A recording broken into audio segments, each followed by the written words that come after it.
Tak for det, og tak for indledningen. Jeg skal forsøge at tale langsomt. En umulig opgave for en politiker. Og jeg skal også sige, at jeg er stærkt nervøs for opgaven, fordi jeg har familie til stede i lokalet. Min onkel Ole og Anne Margrethe, min kusine, er til stede, så det her det er værre end en afslutningsdebat i tv. Jeg kan huske onkel Ole fra min barndom, når vi var på skiferie i Norge. Det eneste, jeg kan huske ham sige næsten, det var, "Da gik vi!" Og det var hver gang, vi nåede op til onkel Ole, som holdt pause på skien, og vi andre kom halsen op ad bakken. Og lige når vi ramte Ole, så "Da gik vi!" Og så var det videre.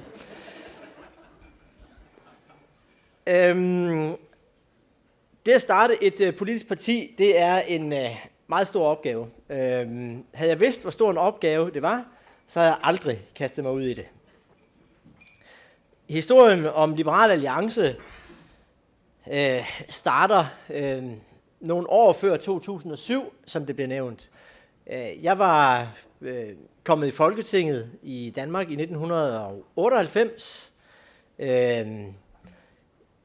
Egentlig ikke, fordi jeg havde planlagt at skulle i Folketinget. Min baggrund er, at min far var i Folketinget fra 1968 til 73. Jeg er selv født i 1967, så det er ikke, fordi jeg kan huske så meget af det, men vi er ligesom vokset op med det politiske i min familie. Han repræsenterede det radikale Venstre.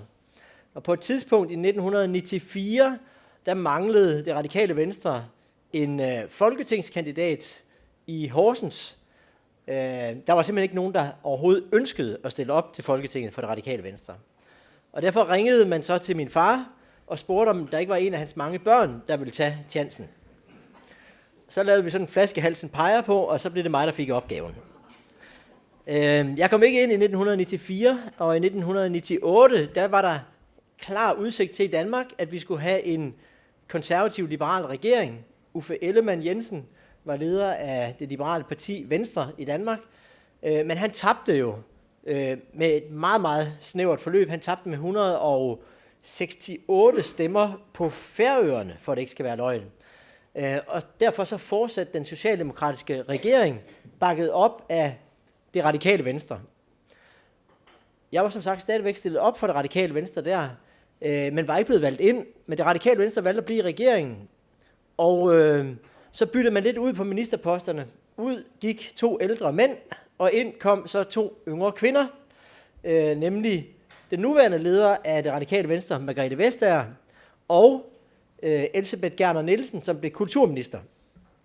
Elsebeth var valgt i samme storkreds, som jeg var stillet op, og man havde så den regel på det tidspunkt, at man kunne trække sig fra Folketinget, hvis man blev minister.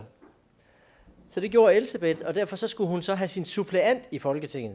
Og man kiggede så ned over listen, og der stod jeg så som nummer 2, og havde fået 172 personlige stemmer i hele Vejle Amt. Det er ikke mange stemmer. Vi har et lidt fremmedangst parti i Folketinget, der hedder Dansk Folkeparti. Og jeg kan huske, at et af deres medlemmer sagde til mig, "Anders, du har ikke fået flere stemmer end en større indvandrerfamilie." Med det udgangspunkt gik jeg så, kastede jeg mig ud i opgaven og fik rigtig mange spændende ordførerskaber. Det radikale Venstre sad i den grad på magten på det tidspunkt, ligesom de gør i dag. I 2004 valgte jeg at sige, at nu vil jeg have en periode væk fra Folketinget og stillede derfor op til Europaparlamentet og blev valgt ind i 2004, var i Europaparlamentet til 2007. Dernede der mødte jeg en konservativ, Gitte Seeberg. Hjemmefra, der kendte jeg Naser Khader, som nogle af jer måske har hørt om, som var ligesom det højeste, det største ikon i dansk politik på udlændingeområdet. Han fik en meget central rolle under Mohammed-krisen i Danmark, hvor han ligesom blev brobygger i forhold til den meget anspændte situation, som vi havde på det tidspunkt. Vi blev så enige om, at hvis der var nogen, der skulle redde dansk politik fra den sikre afgrund, så var det os. Derfor så startede vi den 7. maj 2007 et nyt parti, som hed Ny Alliance. Og det blev en enorm succes til at starte med. Det blev det primært, fordi vi havde ikke noget politisk program. Så alle kunne ligesom se sig selv i det her politiske parti nybruddet. Der var en enorm træthed i forhold til det samarbejde, som var på det tidspunkt mellem Venstre, altså det liberale parti, det konservative, og så Dansk Folkeparti. Så der var rigtig mange, som ønskede noget nyt. Ikke nødvendigvis et socialistisk parti, men noget nyt. Vi fik i løbet af det første døgn næsten 20.000 nye medlemmer, som meldte sig ind på internettet. Det var ganske, ganske voldsomt. Og kendetegnende for alle var, at de anede ikke, hvad vi stod for. Vi vidste det i hvert fald ikke selv. Og derfor var det egentlig, det var rigtig sjovt. En lille uges tid, og så var det ikke sjovt længere. Vi kom under et enormt pres. At starte et politisk parti med udspring i gamle partier betyder, at man næsten er ude af stand til at forberede sig. Fordi man kan jo ikke diskutere det her med nogen som helst. Havde jeg snakket med bare min nabos hund om ideen om at starte et nyt parti, så havde hele Danmark vidst det. Så det kunne jeg jo ikke gøre. Og det kunne Nasser heller ikke, og det kunne Gitte heller ikke. Så vi startede ret meget på bar bund, bare med ønsket om at lave et nybrud. Selvfølgelig havde vi hver for sig nogle ting med ind, som var vigtige for os. For mit vedkommende var det reformpolitikken.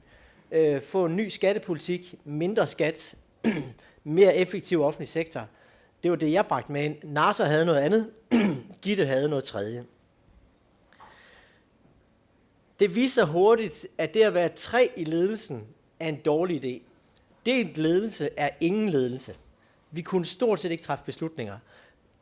Når vi så begyndte at mene noget, så var der rigtig mange, som sagde, nå, er det det, de står for, så gider jeg ikke være med. Det er også en ret stressende situation at komme i. At hver gang man siger noget, så er der 1000, der melder sig ud. Så nærmer man sig hurtigt 0, kan man sige. Vi overlevede nøjagtigt valget i 2007. Vi kom ind med 2,7% af stemmerne. 5 mandater. Men alt var kaos. I løbet af ganske kort tid, så forlod Gitte Seeberg os, fordi hun syntes, vi var blevet for borgerlige. Så var vi 4 tilbage. Så forlod yderligere et medlem os, Malou Aamund hed hun. Så var vi 3 tilbage. Så smed vi en ud. Jørgen Poulsen. Så var vi 2 tilbage. Og i januar 2009, der kunne Nasser Khader heller ikke mere. Så stoppede han også og meldte sig ind hos de konservative. Så var jeg alene tilbage. På det tidspunkt besluttede jeg, at nu skulle der være topstyring. Det var der ingen, der protesterede over. Der var vi på 0,0 i meningsmålingerne. Og det har vi faktisk været et år. 0,0 i gennemsnit. Vi skyldte undervejs. Det var meget, meget træls, for at nu sige det på dansk. Det var ikke sjovt. Der gik yderligere et år, og vi stadigvæk var på 0,0. Jeg blev skilt privat. Det gjorde, at jeg gik i gang med at løbe lidt igen. Det er noget af det eneste, som jeg ved, jeg kan løbe. Det er efter Oles hårde ture op på fjeldet. Og det gjorde jeg efter princippet, når jeg var i dårlig humør, så skulle jeg bare løbe en tur. I løbet af 4 måneder var jeg i stand til at løbe maraton under 3 timer. Så dårlig humør var jeg i. Så stillede jeg op til det lokale byrådsvalg, kommunalvalg, og annoncerede, at hvis vi ikke kunne få over 2%, og det er jo ligesom spærregrænsen i Danmark til Folketinget, det er 2%. Hvis vi ikke kunne få det hjemme hos mig selv i Horsens, så ville jeg nedlægge partiet. Det lykkedes at få 3,8%, og derfor så slap jeg ikke for at fortsætte arbejdet. Der var nogle enkelte personer rundt om mig, som holdt fast og troede på, at det her det kunne lade sig gøre. Og nu vil jeg prøve at give jer et billede af, hvad der var den politiske situation i Danmark, og hvorfor at det kunne lade sig gøre at starte et liberalt parti oven i købet på en ruin, som det jo var efter Ny Alliance. Der er noget i den her beskrivelse, som jeg vil give jer nu, som måske minder om norsk politik, men som også giver en idé om, hvorfor jeg tror, at det lige nu vil være svært at starte et liberalt parti i Norge. Nu er vi ikke så mange her, og derfor så tror jeg godt, at jeg kan nogenlunde tegne det her op. I skal virkelig være vågne nu, fordi nu får I dansk politik på 7-8 minutter. de sidste 25 år kogt ned på 7-8 minutter. I gamle dage, der delte vi i Danmark partierne op på en højre-venstre skala. Kan alle se den her streg? Til den ene side, der havde vi socialistiske partier, og til den anden side borgerlige partier, som gik ind for markedsstyring. I midten havde vi mit gamle parti, det radikale Venstre. De lå i midten. Til den ene side havde vi så Socialdemokratiet, Socialistisk Folkeparti, som vil svare til jeres Socialistisk Venstre. Længere ude, Enhedslisten, kommunisterne. Vi plejer at sige Ole Sohn, som nu er vores erhvervsminister herude. Han var tidligere formand for vores kommunistiske parti. Nu er han blevet erhvervsminister og har i dag annonceret, at Danmark skal være det nye Singapore. Det kan man kalde et skifte.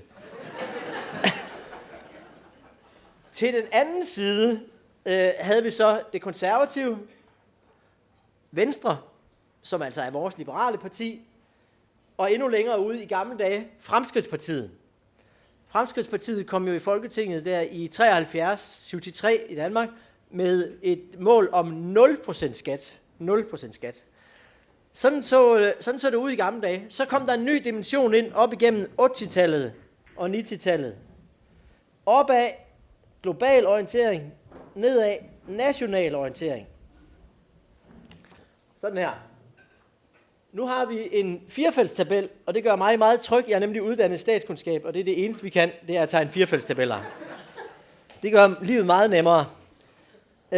Hvis man nu deler partierne op på den her måde, op igennem 80'erne og op igennem 90-tallet i Danmark, så vil man placere Venstre op i det her hjørne.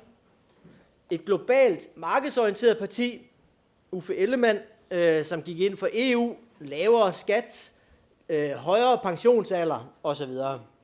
De konservative nede i et nationalt, men markedsorienteret område, altså lidt mere Gud, konger og fædreland, men stadigvæk markedsorienteret.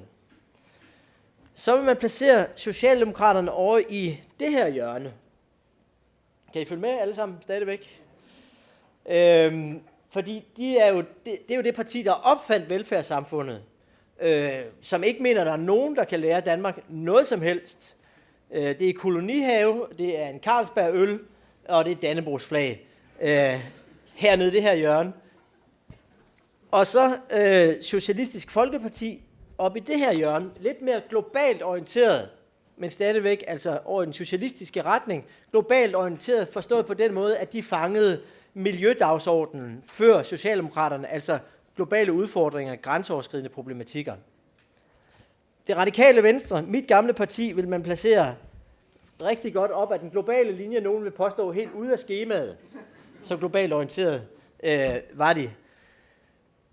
Se, så sker der så det i Danmark i midten af 90-tallet, at Fremskridtspartiet går i opløsning, og ud af Fremskridtspartiet kommer Dansk Folkeparti. Og Dansk Folkeparti har intet i bund og grund med Fremskridtspartiet at gøre. De kalder sig selv et klassisk socialdemokrati. De har bare 3 mærkesager, 3 ting, som de går til valg på i Danmark. Det er stram udlændingepolitik, stram retspolitik og bestikkelse af de gamle. Det virker. Det er der 15%, som synes, det er en god idé. Det vil sige, at de hører ikke til herovre i den her side egentlig. De lægger sig nede ved siden af Socialdemokratiet. Dernede lægger de sig. Så taber Uffe Ellemann valget i 1998. Det år, hvor jeg jo altså dukkede op med mine 172 personlige stemmer i ryggen. Anders Fogh Rasmussen tager over, og han laver lynhurtigt en analyse, der hedder, vi kan ikke vinde magten åbenbart på at være et liberalt parti. Hvad skal vi så være i stedet for? Vi skal være socialdemokrater. Og det blev de så, Venstre. I hele den regeringsperiode, hvor de havde magten i Danmark, Venstre, der blev skattetrykket fastholdt med en lille stigning, og der kom 70.000 nye ansat i den offentlige sektor. Altså, der var simpelthen venstrefolk, der nærmest ønskede sig tilbage til et socialdemokratisk styre, fordi så havde man en mindre offentlig sektor. Det vil sige, at Venstre gik op fra det her hjørne og lagde sig ned i samme område. Nu begynder der at være en lille smule crowded nede i det hjørne, kan man sige. De konservative, de fulgte bare med, som det, vi kalder det tynde øl i Danmark. De havde ikke kræfterne til at stå imod, så de flyttede sig også derover i det hjørne. Og ikke nok med det, Socialistisk Folkeparti lavede den bevægelse, som jeg nok tror, at Socialistisk Venstreparti i Norge har gjort. De har bare gjort det i Danmark med 2 års forsinkelse. Altså forsøgt at gøre sig regeringsduelige ved at være lige knap så socialistiske, blive lidt mere socialdemokratiske, fordi de vil ind og have ministerbiler. Det bliver de hårdt straffet for nu. Det tror jeg også, at Socialistisk Venstreparti bliver, som jeg har forstået det, i hvert fald i perioder heroppe hos jer. De kopierede det simpelthen hele strategien fra Norge i en så voldsom grad, at de faktisk, en af deres ledere, Sten Gade, han giftede sig med sekretariatschefen, tror jeg, op fra Socialistisk Venstre i Norge, tog hende med til Danmark, og derfor kopierede man det. Så alt er bare foregået med 2 års forsinkelse i Danmark. Vi andre har kunne forudse, hvor galt det ville gå. De kunne ikke se det selv. Så de gik også ned i det hjørne hernede. Og det radikale Venstre endte med at bevæge sig mod venstresiden for at på nogen måde kunne begrunde, at de skulle være i regering derovre. Så nu er alle danske partier placeret nede i et nationalt indadvendt hjørne, hvor man hylder velfærdssamfundet, et højt skattetryk, og ikke tør på nogen måde at tage et opgør med størrelsen af den offentlige sektor. Hvorfor? Jo, fordi at man erkendte hos Venstre, at de progressive vælgere, dem var man sikker på. Altså de, der virkelig ville have en borgerlig regering. Uanset hvor socialdemokratisk man blev, så kunne de ikke drømme om at stemme på et socialistisk parti. De ville hellere dø en naturlig død, end at stemme på et socialdemokrati. Så til dem kunne man bare sige, når de kom op og klagede til Anders Fogh over, hey, jeg stemte på et liberalt parti, og hvad fik jeg? Et socialdemokrati. Hvad er meningen? Så kunne Anders Fogh bare sige, det kan godt være, du er utilfreds, men hvem vil du ellers stemme på? Og der var ikke noget svar på det. Omvendt, så gælder det samme sådan set for Socialdemokratiet og det radikale Venstre, at de har mange vælgere, som egentlig er progressive, globalt orienterede, og godt kan se, at der er noget, der også hedder konkurrenceevne, og man skal lige finde ud af at finde den rigtige balance på skattetrykket. Men de har samme problem. Uanset hvor utilfredse de bliver, så kunne de aldrig drømme om at stemme på et borgerligt parti. Og derfor bliver de også hjemme. De vælgere, som kan flytte sig i Danmark hen over den gamle midte, det er de bange vælgere. Det er de angste vælgere. Det er de vælgere, som vil høre politikerne sige, du får flere velfærdsydelser. Du skal nok komme tidligt på pension. Vi skal nok give flere penge til sundhedsvæsenet. De vælgere, de flytter sig hen over midten til det parti, som de tror mest på, vil levere den vare. Og det er jo den analyse, som gjorde, at Venstre og de konservative og Dansk Folkeparti flyttede sig alle sammen ned i det hjørne.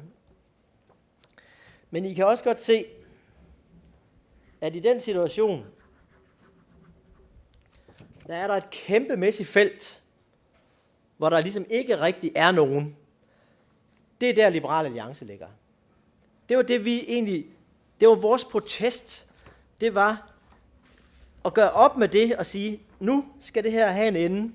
Nu skal der være et parti, som tør sige det, som i bund og grund ikke er ekstremistisk på nogen måde. Altså, hvis jeg skal være selvkritisk, så må jeg bare sige, at vores samlede skattepolitik, vores samlede reformpolitik, hvis man gennemfører det i morgen, så vil vi få en offentlig sektor på størrelse med den, der var under Poul Nyrup Rasmussen, den socialdemokratiske statsminister. Vi vil få en sænkelse af vores skattetryk fra 4-7 til 4-3%. Fra 4-7 til 4-3%. Men det er i Danmark nok til, at man er et ultra højreorienteret liberalistisk parti. selv Venstre anklager os for at ville slagte den offentlige sektor, fordi vi vil have ikke 850.000 ansatte i den offentlige sektor, men synes, at 810.000 er nok. Vi gjorde det efter 2 år på 0,0%, at vi fokuserede projektet. Vi skar det ned til 4 ting, og det var det. De 4 ting, det var lavere skat, mere vækst, mere frihed og en mere effektiv offentlig sektor. Skråstreg lidt mindre offentlig sektor. Og ikke andet. For at lære os det her, vi havde et begreb, som vi kaldte arme og ben inde i bussen. Og det skal forstås på den måde, at hvis der nu var folk, som gerne også ville vide, hvad vi mente om folkekirken, eller om atomkraft, eller om Afghanistan-krigen, så var det officielle svar for os ingen kommentar. Der stemmer vi bare med en borgerlig regering. Ud fra princippet, hvis du ser en trafikulykke, så gør du first things first. Og det vi mente, det var med det, at der var nogle presserende ting, som var afgørende vigtigt at få rettet op på i Danmark, og det vil vi fokusere på, så kunne de andre slås om det andet. Jeg kan godt sige det på den måde, at hvis der nu var nogen, der fandt en død frø i en pose lakridser i nærheden af Skagen, og så kom til en politiker og spurgte, hvad vil du gøre ved det? Altså kom til en politiker fra Liberal Alliance, så skulle vores svar være, det har vi ingen holdninger til, spørg det radikale Venstre. Men hvis du vil vide noget om lavere skat, mere vækst, mere frihed og en mere effektiv offentlig sektor, så har vi svar på rede hånd. Vi var kommet i en situation, hvor vi på ingen måde kunne få omtale i den nationale presse. Vi var til grin. Hvis vi foreslog, at der skulle ligge et atomkraftværk, kernekraftværk, på Kongens Nytorv inde midt i København, så kunne vi til nød få en note i Børsen. Men der var ingen, der ville omtale os længere, fordi det var med rette anset som et useriøst parti på det tidspunkt. Som en konsekvens af det valgte vi har et begreb i Danmark, der hedder nød lærer nøgen kvinde at spinde, at gå udenom pressen. Det er ligesom, hvis man ikke bliver budt op til dans, og så siger man, jamen det er også fordi hun er så grim, så jeg gider egentlig heller ikke at danse med hende. Og sådan havde vi det lidt med pressen. Så vi gjorde det i stedet for, at vi samlede alle de penge sammen, som vi overhovedet kunne finde. Og det var en del, fordi en af de få personer, som stod tilbage og bakkede op om mig og om partiet, var direktør er direktør i vel den største iværksættersucces, vi overhovedet har i Danmark inden for de sidste 20 år, nemlig Saxo Bank. Og de spyttede penge i kassen, og var ikke bange for at spytte penge i kassen. Så vi valgte simpelthen, at vi annoncerede os ud af det i stedet for. I marts 2010 begyndte vi at rykke annoncer ind i aviserne. Vores analyse var, at de mennesker, der skulle stemme på Liberal Alliance, det vil være folk, som ikke køber avis udelukkende for at se på billeder, men faktisk for at læse. Og derfor indrykkede vi annoncer, hvor der var ret meget tekst. Der var et billede af mig. Jeg var sådan set den eneste tilbageværende, stort set i partiet. Og så noget tekst om, hvad vi ville gøre. Selvfølgelig i høj grad også kørt op imod den daværende regering, altså Venstre og Konservative. De lovede jer lavere skat. Hvad fik I? En større offentlig sektor. Her er vores løsning. Det kørte vi annoncer på. I løbet af 6 uger, der gik vi fra 0,0 op til at passere de 2%. Efter at have ligget på 0,0 i over 2 år. Det fortæller lidt om, hvor massivt behovet var for at høre det rigtige. Troværdigheden genvandt vi ved, at helt banalt, at når man har råd til at annoncere og lave nogle fornuftige annoncer, så giver man også et billede af, at der er en vis styrke bag det, som man siger. Altså en vis troværdighed. På det her tidspunkt, der kommer hele forløbet jo så omvendt positivt tilbage. Hvis man har kræfter til at modstå og være til grin i 2,5 år, Hvis man kan gå igennem alt det og komme igen, så har man noget vedholdenhed. Det giver lige pludselig enormt positiv respons den anden vej. Okay, der var en, der vidste, hvad han ville, der kunne samle et parti, der kunne skabe en linje, som jo bund og grund var det, jeg bidrog med til det første projekt, altså maks 40% skat på arbejde osv. Så der nåede vi op på 6 måneder over de 2%, og derefter kom så til gengæld alt den positive presseomtale, hvor jeg så igen yderligere kunne elaborere og fortælle om, hvad det var, vi gerne ville. Og 1,5 år efter var der så folketingsvalg, det vil sige i efteråret, lige præcis for et år siden, 2011, og der lykkedes det at komme ind med 5% af stemmerne. Og der sidder vi nu i Folketinget så med 9 mandater. Vi var faktisk kun 6.000 stemmer fra, at det ikke blev en socialdemokratisk regering, men en borgerlig regering. Og nu kommer så, tror jeg, den helt væsentlige pointe.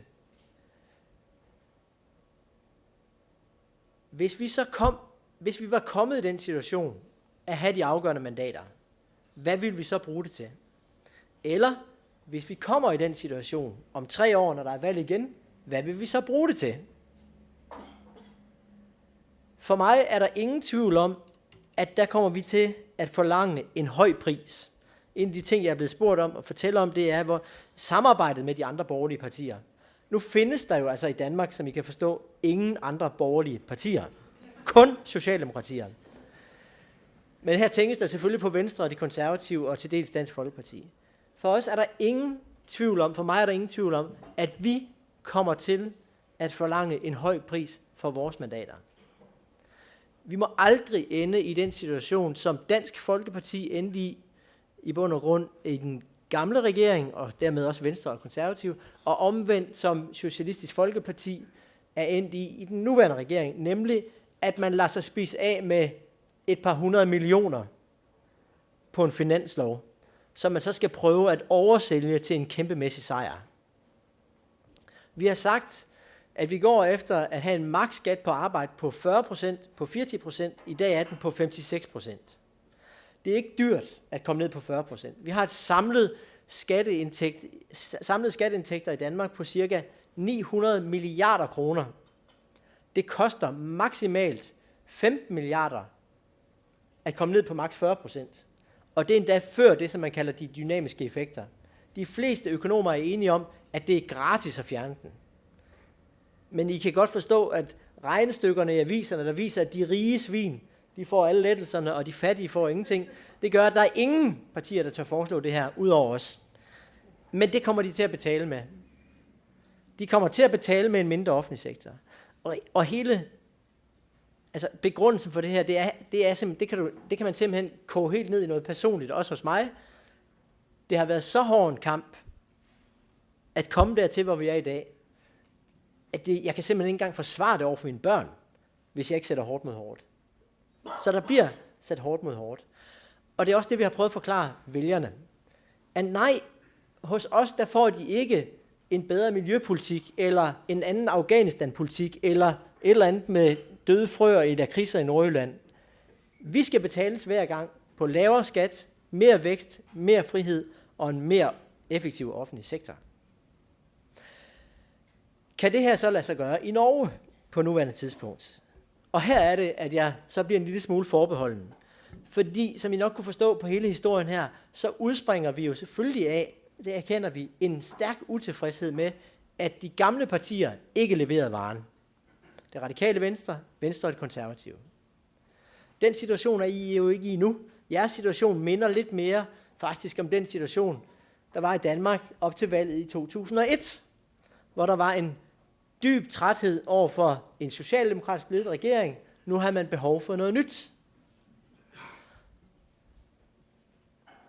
Og behovet er så stort, at man næsten ikke spørger om, hvad det nye er.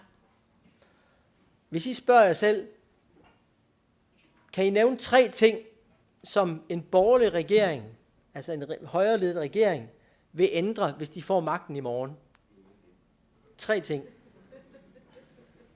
Jeg vil gætte på, at de knap nok ved det selv.